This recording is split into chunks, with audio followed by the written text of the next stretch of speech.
Hello po mga kamamala. Gandang buhay po sa ating lahat.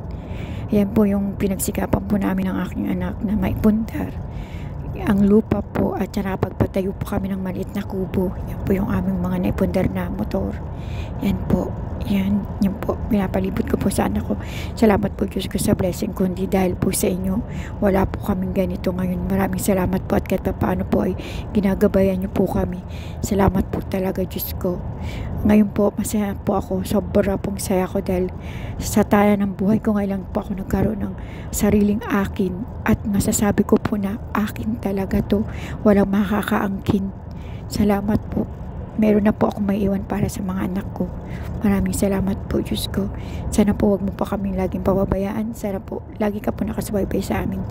Like and share, comment na lang po sa lahat mga kamamala. God bless po sa ating lahat. Maraming salamat po.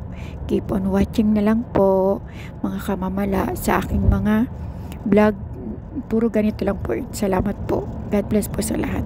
Thank you.